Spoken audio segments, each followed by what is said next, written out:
নমস্কার বন্ধুরা, আমি পায়েল আর আপনারা শুনছেন পিএনজি অডিও। এখন আমি আপনাদের পড়ে শোনাচ্ছি মণিলাল গঙ্গোপাধ্যায়ের লেখা গল্প হরতনের গোলাম। আজকের গল্প আপনাদের কেমন লাগলো নিচে অবশ্যই কমেন্ট করে জানান। আর যেসব বন্ধুরা এখনো সাবস্ক্রাইব করেননি তাদের যদি নিত্য নতুন স্বাদের বাংলা অডিও স্টোরি শুনতে ভালো লাগে তাহলে চটপট সাবস্ক্রাইব করুন পিএমজি অডিও। আর আপনাদের ভালো লাগার গল্পগুলো শেয়ার করে নিন পরিচিত বন্ধুবান্ধব বা আত্মীয় স্বজনের সঙ্গে যারা আপনার মতোই বাংলা অডিও স্টোরি শুনতে ভালোবাসেন। শুরু করছি আজকের গল্প হরতনের গোলাম। তোমরা অনেক আশ্চর্য ঘটনা কানে শুনেছ, কিন্তু আমি চোখে দেখেছি এক অত্যাশ্চর্য অদ্ভুত ঘটনা। তখন আমার বয়স অল্প, বোধহয় 13-14। বৃন্দাবন, ডাক নাম ছিল বিনু। আমার সবচেয়ে ভালোবাসার বন্ধু। এক ক্লাসে পড়তুম, দিন রাত একসঙ্গে থাকতুম।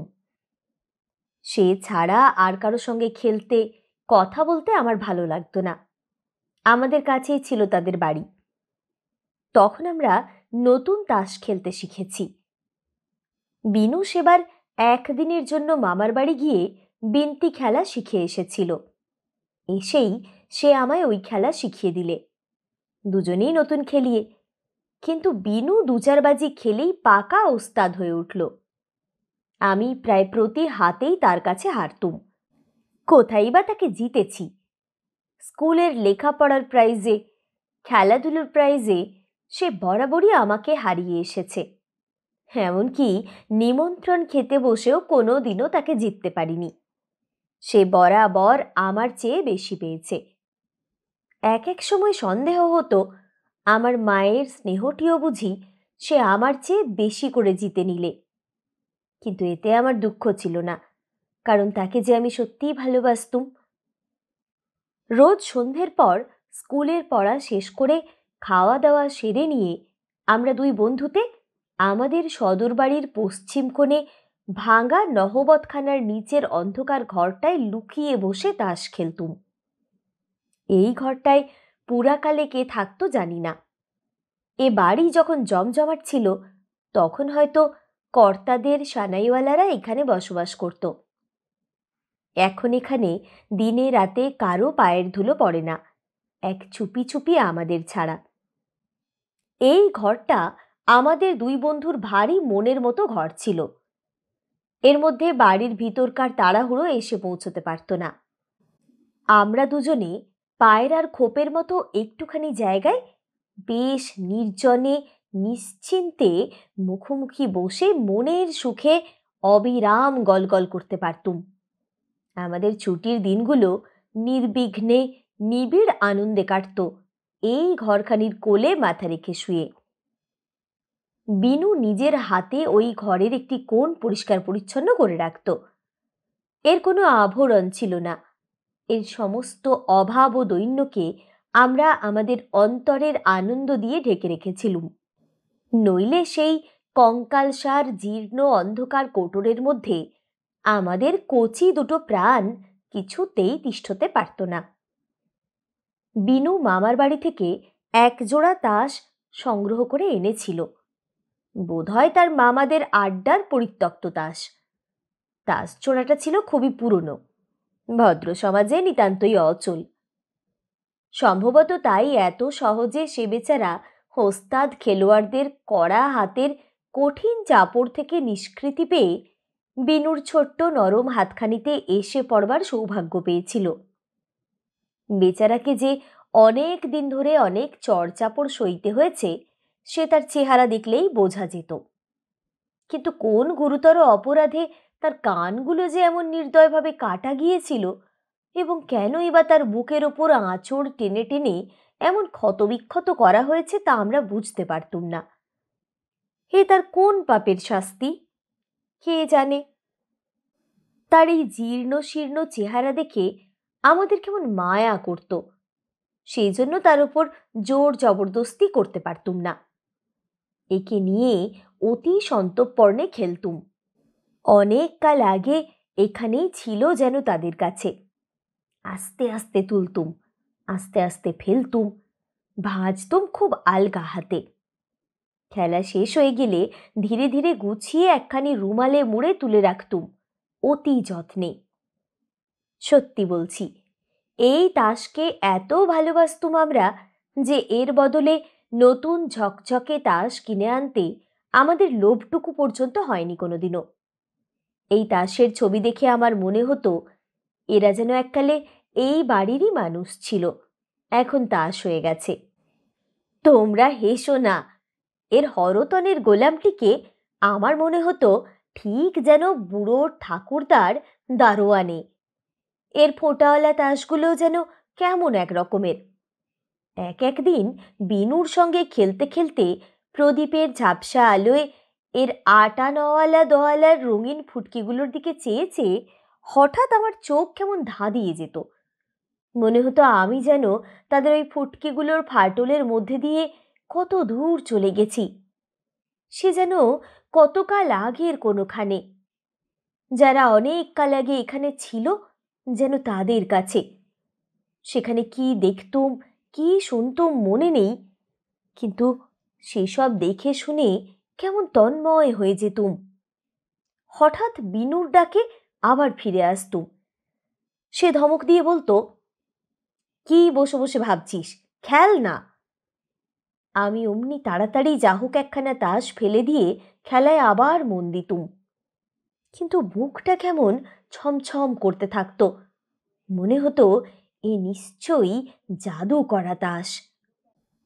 বিনুকে একদিন জিজ্ঞাসা করেছিলুম, এই তাস নিয়ে তোর মামার বাড়িতে কারা খেলতো রে বিনু? বিনু বলেছিল, শুনেছি দাদামশাই খুব পাকা খেলিয়েছিলেন। বিনুর দাদামশাইকে আমরা চোখে দেখিনি, কেউ নাকি তাকে তাস খেলায় হারাতে পারত না। লোকে হিংসে করে বলতো সে তার খেলার গুণ নয়, তাসের গুণ।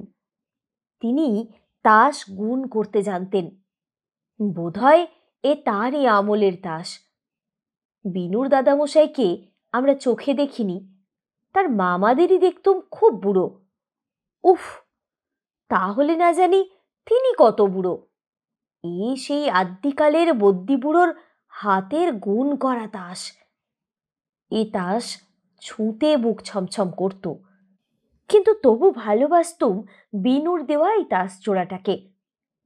এই তাস নিয়ে বিনু গম্ভীর মুখে রোজ আমার সঙ্গে খেলত। তাকে খেলায় জিততে পারতুম না বলে সে প্রায়ই হাসতে হাসতে বলতো, জানিস মল্লি, এ আমার দাদামশাইয়ের গুণ করা তাস। এ তাস হাতে থাকলে কেউ আমায় জিততে পারবে না, তুইও না। আমাদের আড্ডা ঘরের দেওয়ালে গরুর চোখের মতো একটা সরু কুলুঙ্গিতে ছোট্ট একটা তেলের প্রদীপ জ্বলত, আমাদের বসবার কোণটুকু আলো করে। বাকি ঘরটা অন্ধকারের আবছায়ায় পড়ে থাকত কালো চাদর মুড়ি দিয়ে। খেলা জমে উঠত, সঙ্গে সঙ্গে রাতের অন্ধকারও জমে উঠত। একে একে বাড়ির প্রদীপ সব নিভে যেত। ঘরের পাশে সরু গলির পথটা ক্রমে নির্জন হয়ে আসত। চৌধুরী বাড়ির দোতলার জানালা থেকে যে এক ফালি সরু আলো এসে অন্ধকার গলির উপর পড়ত, ক্রমে সেটুকুও অস্ত যেত। গলির ফাঁকাটা ভরাট হয়ে উঠত জমাট অন্ধকারে। আর সেই কালো পাথরের মতো অন্ধকারের উপর দিয়ে মাঝে মাঝে শুনতুম কে যেন পায়চারি করছে লাঠি হাতে খড়ম পায়ে, খটখটাস খটখটাস। তারপরেই খুব দূর থেকে একটা খেকি কুকুর বুক ফেটে চিৎকার করে উঠত কেই কেই করে।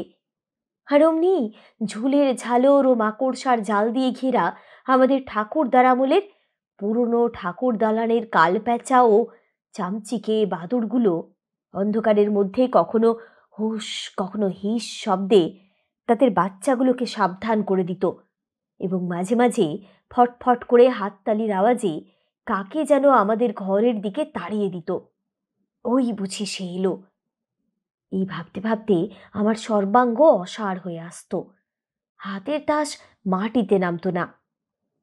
বিনু ধমক দিয়ে বলতো, কি করছিস, খেল না। তার এই ধমকানিতে আমার চটকা ভাঙত, আর সঙ্গে সঙ্গে চারিদিকের ওই বিশ্রী শব্দগুলো যেন ভয়ে ভয়ে চুপ করে যেত। তা যদি না হতো তাহলে বোধহয় ঘর থেকে ছুটে আমি বাবার কাছে পালিয়ে যেতুম। কিছুতেই বিনুর সঙ্গে খেলতুম না। সেদিন খেলা আরম্ভ করতেই হঠাৎ খুব জোরে ঝড় বৃষ্টি এলো। একটা ঝড়ের দমকা আমাদের কোলের তাসগুলোকে উল্টে পাল্টে ভেস্তে দিয়ে ঘর থেকে খানিকটা ঝুল ও ধুলো উড়িয়ে নিয়ে চলে গেল। বিনু বললি দরজা জানলাগুলো বন্ধ করে দে। আমি উঠে জানালাগুলো বন্ধ করতে লাগলুম। পশ্চিমের জানালাটায় হাত দিতেই কে যেন সজোরে আমার হাতে একটা ঝাঁকুনি দিয়ে সেই হ্যান্ড করে চলে গেল। আমি তাড়াতাড়ি হাতটা ঘরের ভিতরে ঢুকিয়ে নিলুম। কিছু বুঝতে পারলুম না। বুকটা ধুকধুক করতে লাগলো। খেলতে বসেই সে বাজি জিতলুম। আশ্চর্য কাণ্ড, যা কখনো হয়নি তাই হলো। বিনুও অবাক। সে একটু বেশি করে মন দিয়ে খেলতে বসলো, কিন্তু পরের বাজিও জিততে পারলে না। আমার কেমন সন্দেহ হলো, এলোমেলো ঝড় এসে তাসের জাদুটা উড়িয়ে নিয়ে গেল নাকি। আমি ক্রমাগতই জিততে লাগলুম, কিন্তু আমার কেমন যেন মনে হচ্ছিল এ জেতায় আমার কোনো বাহাদুরি নেই। প্রতিবারেই এমন তাস আসছিল যে খেললেই পিঠ পাওয়া যায়। কে যেন ম্যাজিক করে ভালো ভালো তাসগুলো বেছে বেছে আমার হাতে তুলে দিচ্ছে। বিনু বার হেরে একটা দীর্ঘশ্বাস ফেলে বলে উঠল, আজ আমার পর্দা খারাপ পড়ল দেখছি। তার এই দীর্ঘশ্বাসটি আমার বুকে গিয়ে বাজল। আমি চঞ্চল হয়ে উঠলুম। আমার মন কেঁদে বলতে লাগলো, আমি জিত চাই না, বিনু জিতুক। আমি ফন্দি করে বিনুকে জিতিয়ে দেবার জন্য হাকুপাকু করতে লাগলুম, কিন্তু কিছুতেই কিছু হলো না। আজকের এই ঝড়ে কেমন যেন সব এলোমেলো হয়ে গেছে। বিনু ফেললে হরতনের বিবি, তাকে সেই পিঠটা দেবার জন্য আমি তাড়াতাড়ি খেললুম গোলাম। কিন্তু পিঠ তোলবার সময় দেখা গেল গোলামটা চেহারা বদলে সাহেব হয়ে গেছে। কাজেই পিঠটা আমাকেই নিতে হলো। পরের হাতে আমি খেললুম চিড়ের 10। আমি জানতুম বিনু এ 10 ফোঁটার লোভ কিছুতেই ছাড়তে পারবে না। সে নিশ্চয়ই গোলাম দিয়ে পিঠটা নেবে। বিনু ফেললেও গোলাম, কিন্তু আমার 10খানা হঠাৎ 2 ফোঁটা চুরি করে কেমন করে যে আটা হয়ে গেল আমি কিছুতেই বুঝতে পারলুম না। আমি অবাক। বিনু বাজি হেরে গো হয়ে বসে রইল। রাগ হলে বিনুর বড় বড় চোখ দুটো আরো বড় হয়ে উঠতে দেখেছি, কিন্তু আজ যেন অস্বাভাবিক রকম বড় হয়েছে বলে মনে হতে লাগলো। সেবারের খেলাতে তার হাতের ফ্রাই ইস্কাবনের 10খানার ওপর চিড়ের পাতা পাশিয়ে দিতে গিয়ে যখন সেটা রঙের সাদার তুরুপ হয়ে গেল, তখন তার সেই হঠাৎ বড় হয়ে যাওয়া চোখ দুটো কেমন একরকমভাবে বিস্ফারিত করে সে আমার দিকে চাইলে, সে চাহনিতে আমার সর্বশরীর ঝিমঝিম করে এলো। বিনুকে ভয়ে ভয়ে বললুম, ভাই, আর খেলে কাজ নেই, চল যাই। বিনু সে কথা কানেই তুললে না। ক্রমে রাত গভীর হয়ে এলো। মনে হলো বাড়ির সবাই ঘুমিয়েছে। আমাদের এ ঘরখানারও যেন ঘুম ধরেছে। এর দরজা জানলা ইট কাঠ ঘুমে ঢুলছে। প্রদীপের আলোটা থেকে থেকে কেবল হাই তুলছে। কড়ি কাঠের খোপে খোপে চড়াই পাখিগুলো গল্প শেষ করে শুয়ে পড়েছে। চারিদিক নিস্তব্ধ, নিঝুম। হাতের তাসগুলোর দিকে চেয়ে দেখি সাহেব বিবিদের চেহারা ঘুমে জড়িয়ে আসছে। ক্রমে মনে হলো সমস্ত পৃথিবীটাই যেন ঘুমের ঝোঁকে দুলছে। ঝুম ঝুম ঝুম ঝুম। হঠাৎ চটকা ভাঙল চৌধুরী বাড়ির ঘড়ির শব্দে। ঢং। সেই শব্দ অন্ধকারের ঘুম ভাঙতে ভাঙতে অনেক দূর চলে গেল। হো কিসের শব্দ? কড়ি কাঠের কাছে ওই কোণের গর্ত থেকে কে অমন বিশ্রী সুরে নিঃশ্বাস টানছে, হুস হুস। আমি চমকে উঠে বিনুকে জিজ্ঞাসা করলুম, ও কিসের শব্দ ভাই? বিনু কথা কইলে না, শুধু তাস থেকে চোখ তুলে কড়িকাঠের দিকে চাইলে। আর আমার মনে হলো তার সেই ড্যাবড্যাবে চাহনিটা চোখ থেকে ঠিকরে বেরিয়ে কড়িকাঠের অন্ধকার কোণে গিয়ে এঁটে রইল, জল করে চেয়ে রইল আমার দিকে। বিনুকে আমি কান্নার সুরে বললুম, ভাই, আমার বড় ঘুম পেয়েছে।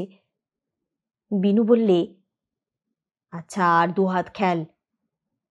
আমি চমকে উঠলুম তার গলা শুনে।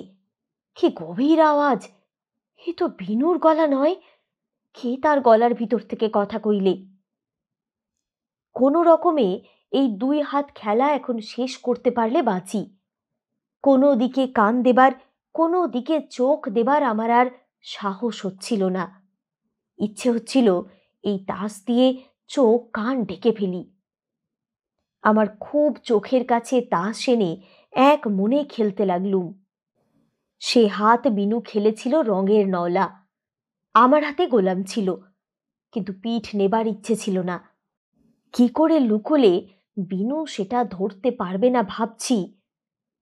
বিনু বলে উঠল সেই রকম বিষম ভারী গলায় ঘর কাঁপিয়ে, গোলামটা আছে তো।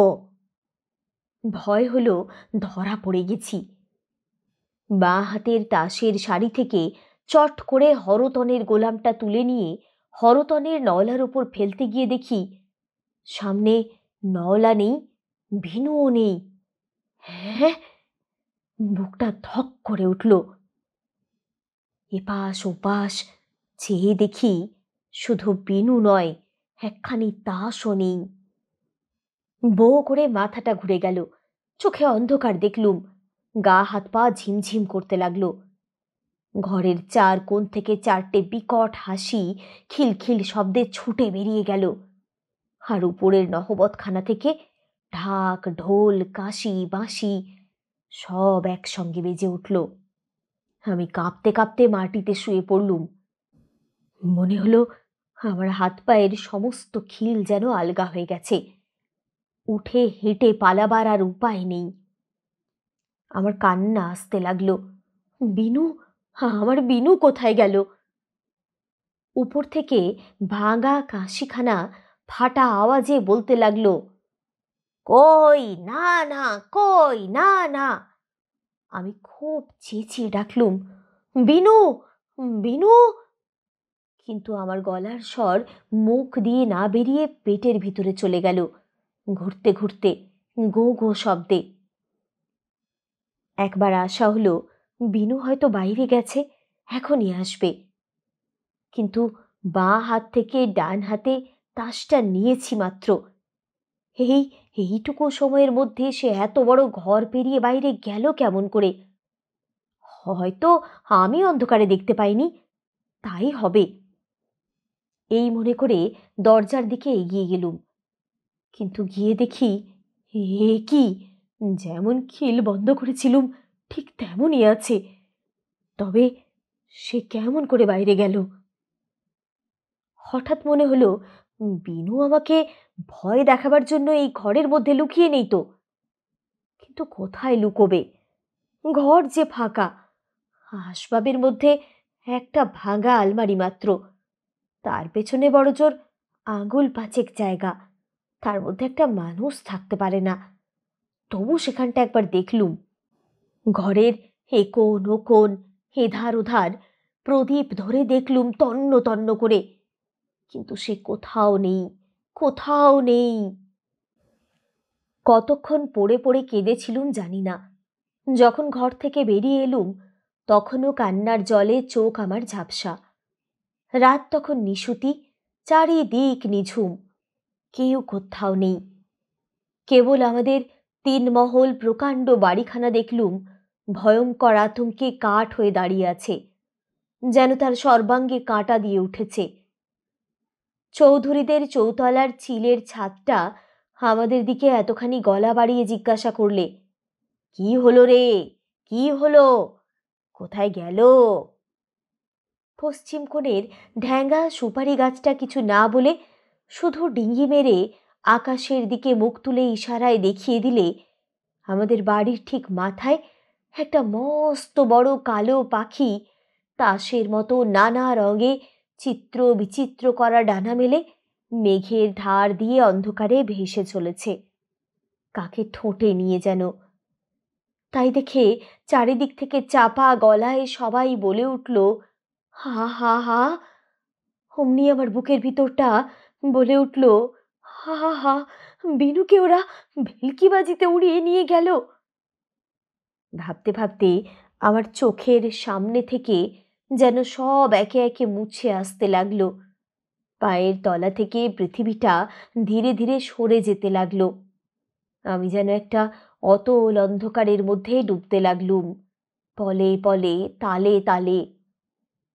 তারপর মনে পড়ে, অন্ধকারে চেনা পথ ধরে বাড়ির ভেতরের দিকে যাচ্ছিলুম, হঠাৎ কানে এলো তাস পেটার শব্দ, চটাস চটাস। এত রাত্রে এখানে অন্ধকারে তাস খেলে কে? মুহূর্তের মধ্যে আমার চলা বন্ধ হয়ে গেল। আমি স্থির হয়ে দাঁড়িয়ে শুনতে লাগলুম। বারান্দার পশ্চিম কোণে ঘুরঘুরটে অন্ধকারের মধ্যে আমাদের খাজনা ঘর। দিনের বেলা এর সামনে দিয়ে যেতে আমাদের গা ছমছম করে, সেজন্য এদিকটা আমরা কেউ মারাতুম না। আমাদের বিশ্বাস, যত রাজ্যের ভূত প্রেত ওইখানে বাসা বেঁধে মনের সুখে ঘরকন্না করছে। আমরা ওই মহলটা তাদের ছেড়ে দিয়েছিলুম। সেখানে কোশমিনকালে সকাল সন্ধে আলো গঙ্গাজল পড়তো না, ঝাঁটও কেউ দিত না।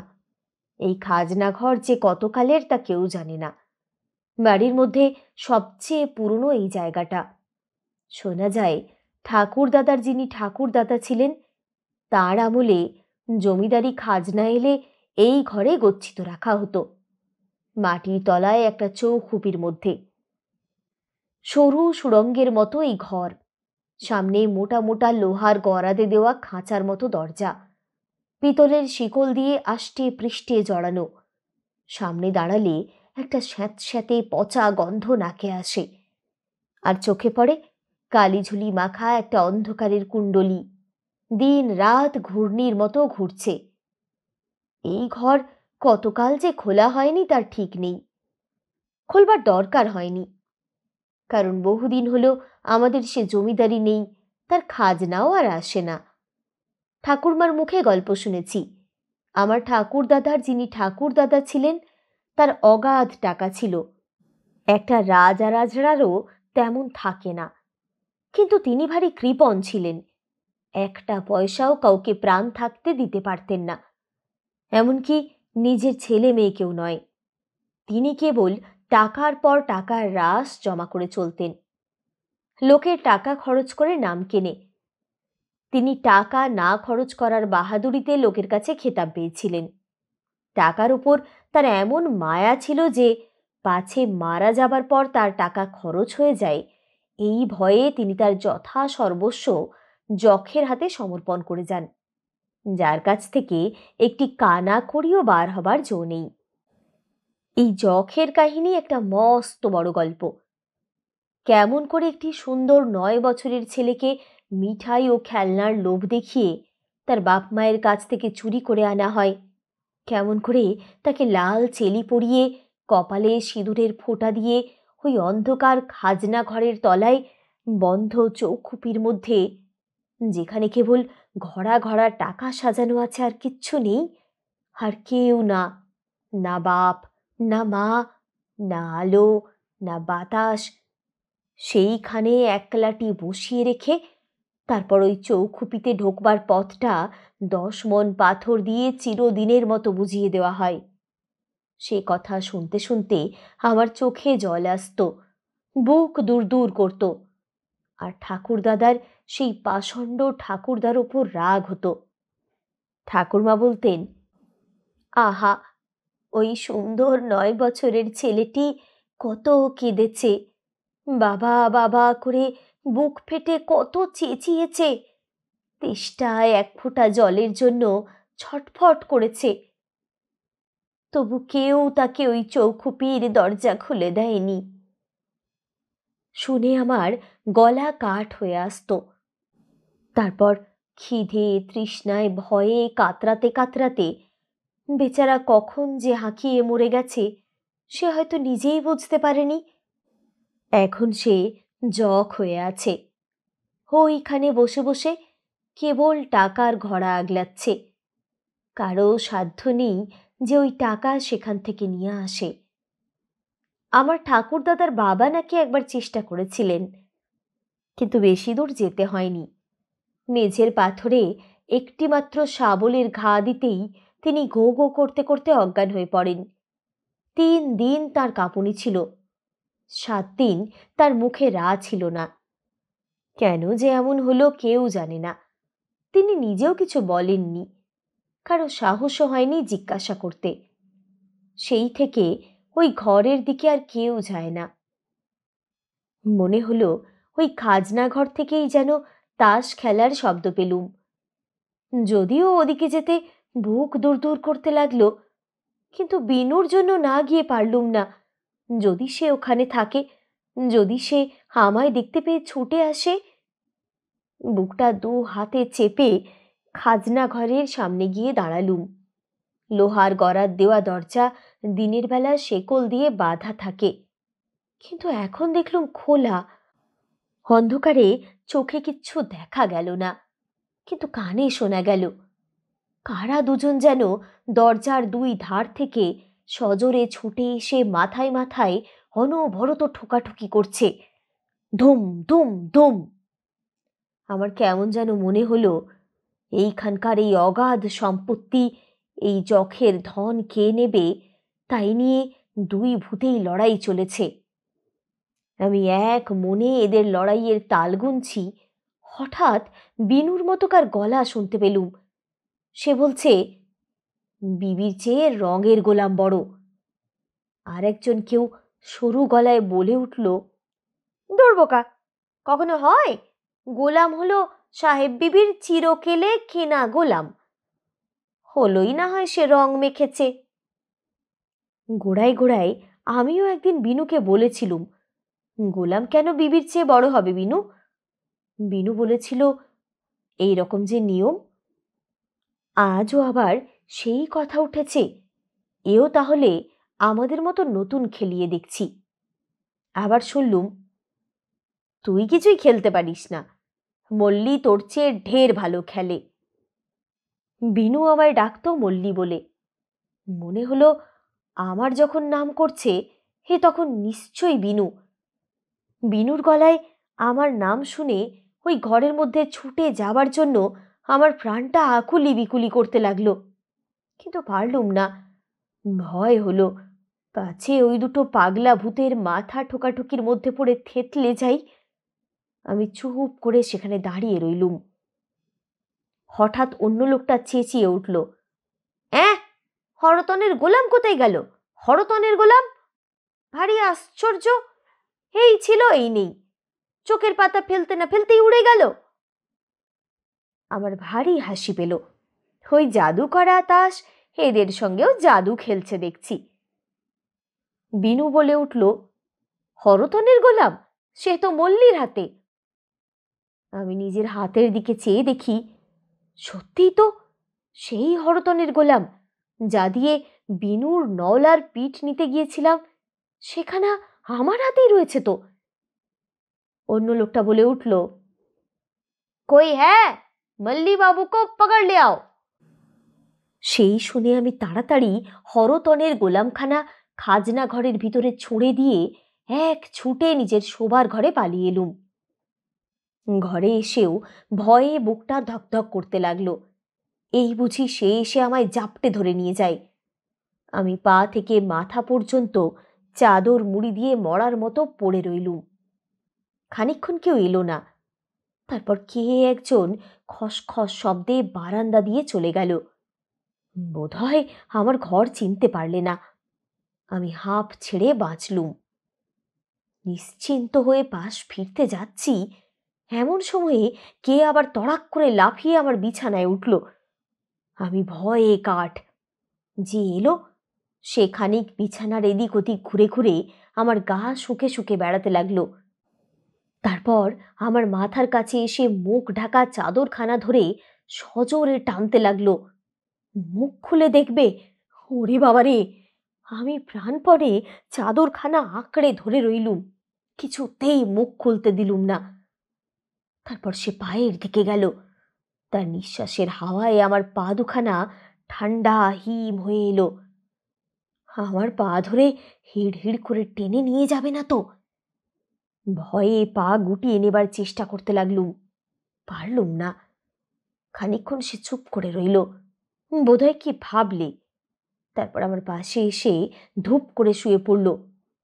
সর্বনাশ! এখন কি করি?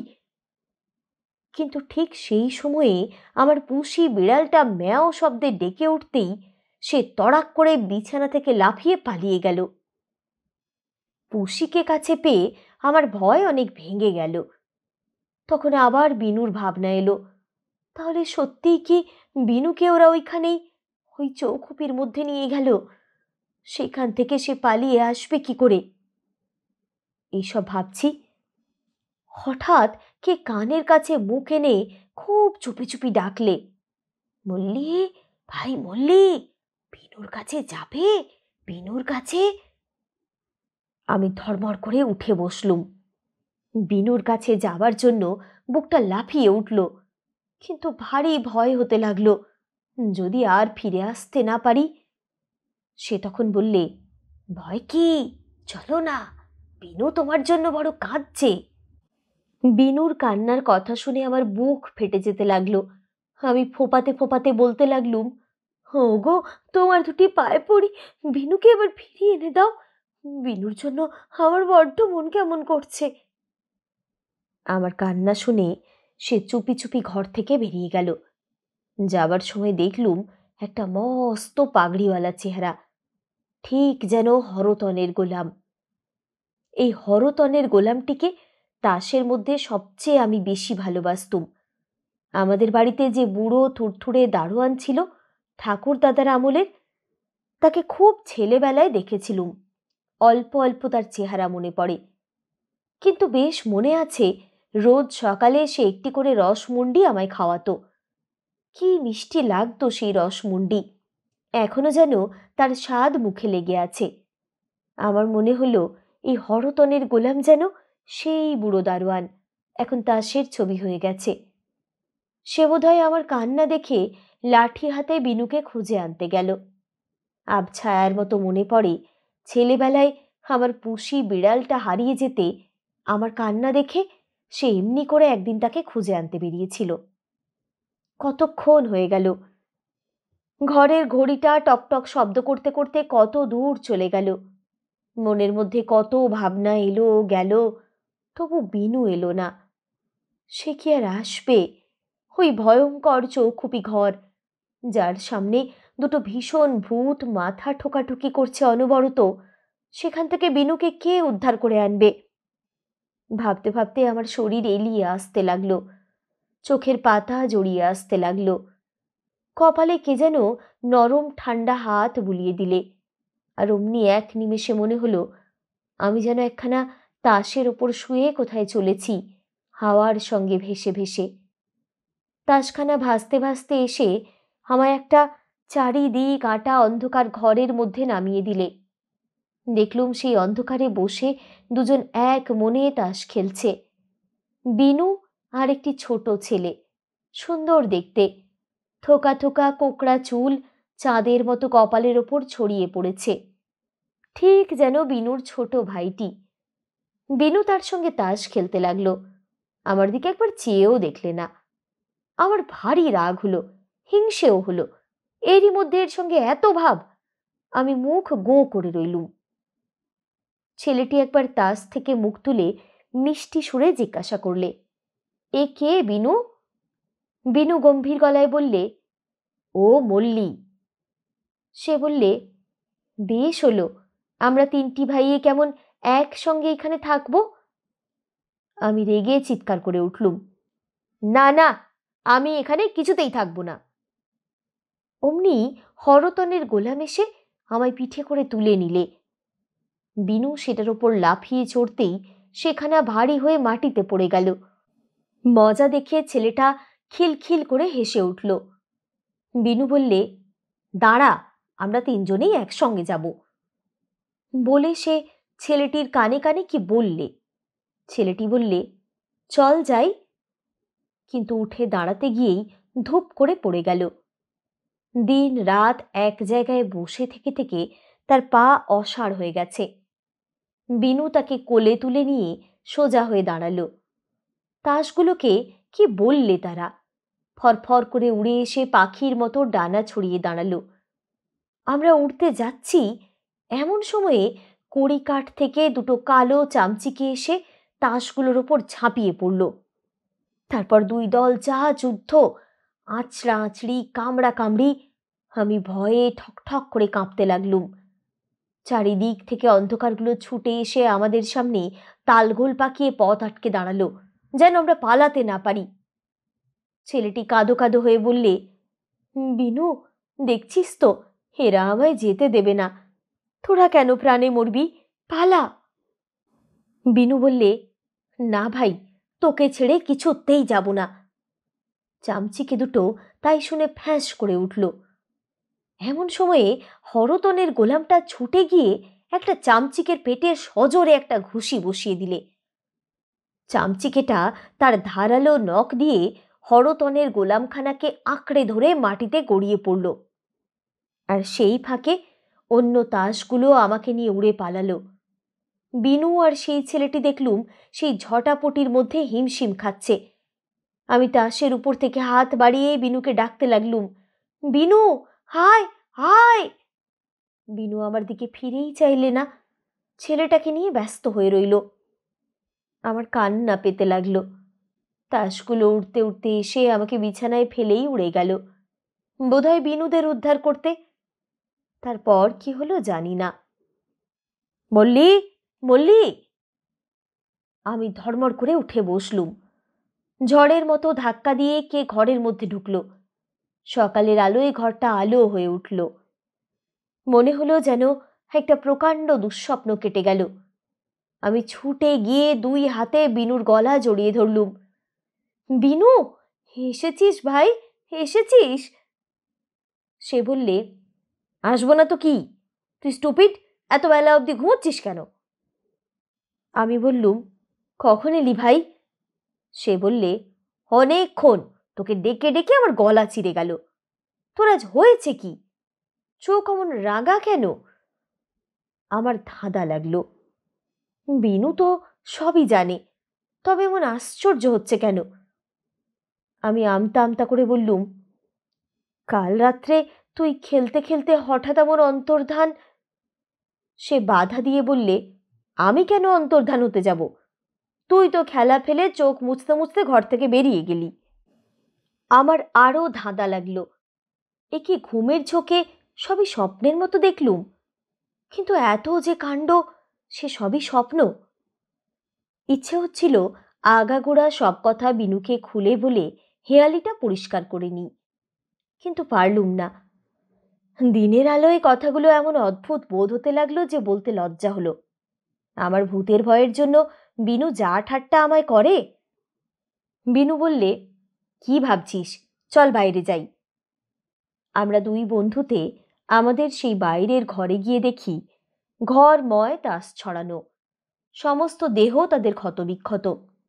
তাদের বুকের উপর যেন মনের আনন্দে ধারালো নখ দিয়ে কেবল আঁচড়ের পর আঁচড় টেনেছে কেউ। বেশ বোঝা গেল রাত্রের মধ্যে খুব একটা মারামারি কাণ্ড হয়ে গেছে। আমি সভয়ে বিনুর দিকে চেয়ে বললুম, বিনু, দেখছিস? বিনু একটা দীর্ঘশ্বাস ফেলে বললে, আমারই জন্য তাসগুলো গেল। হ্যাঁ, তোমারই জন্য? তার মানে সেই চৌখুপি ঘর থেকে তোমাকে উদ্ধার করবার জন্য? তাহলে তো সবই ঠিক। কিন্তু বিনুর মুখ দেখে কিছু বুঝতে পারলুম না। একটু ইশারা পাবার আশায় আমি বিনুকে আবার জিজ্ঞাসা করলুম, কি করে এমন হলো বিনু? বিনু কোনো জবাব দিল না, শুধু আঙ্গুল দিয়ে ভাঙা আলমারিটা দেখিয়ে দিলে। আমি আলমারি খুলতেই এক রাশ আরশোলা ফরফর করে ঘরময় ছড়িয়ে পড়ল। তারপর ডানা মেলে উড়ে অন্ধকার কোণের একটা গর্ত দিয়ে কোথায় চলে গেল, বোধহয় মাটির তলা দিয়ে সেই চৌখুপির মধ্যে। আমি হতভম্ব হয়ে চেয়ে রইলুম। বিনু বললে, তাসগুলো কুড়ো।